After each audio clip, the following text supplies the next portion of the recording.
me to care about.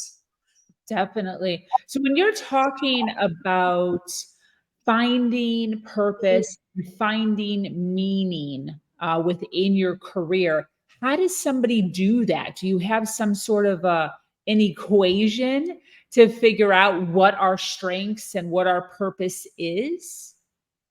Gosh, another great question. Thank you, Sabrina. I guess actually, perhaps where I'd start is I think it's almost like, well, what is the path to finding meaning for you as an individual?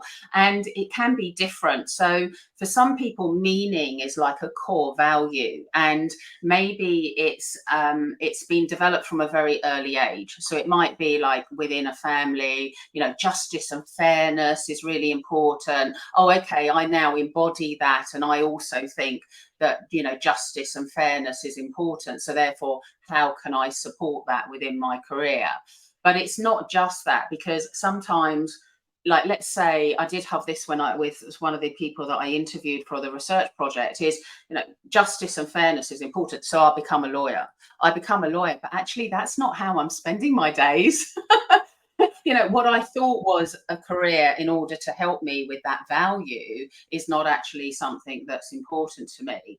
And then the second kind of path to finding meaning can be in response to life events. So people have said to me, actually, it's through losing a loved one, or during the pandemic, or experiencing a health issue myself, that actually I've started to think about what's important in life, and then therefore what's important in my career.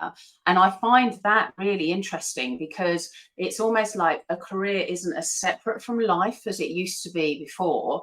We want this thing called work-life integration.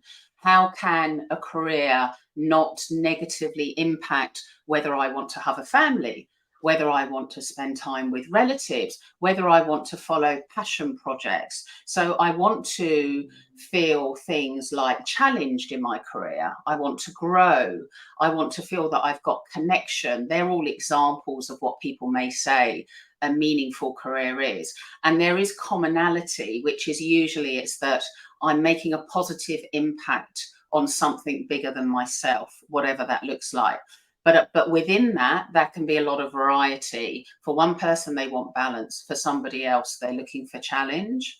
So I think there is this piece about, well, when does meaning come to you? And then the other path to meaning is through midlife.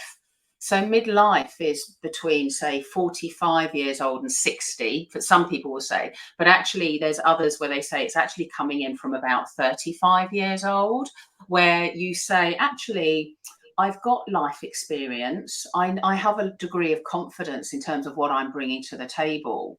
I probably spend quite a lot of time caring for others in whatever guise that looks like. It could be being a bit of a people pleaser, could be making sure that I do my caring responsibilities if I've got those, could be doing things in the community. But then there reaches a point where it's like, actually, what is it that I really want? What is it that I'm looking for in the next phase of my career? And so that's also when people start to reflect on what meaning is. And you know, what a meaningful career is actually a really quite a reflective practice as well. It is something that people tend to need to have a bit of a pause around. And then the question is, what's the trigger for that pause?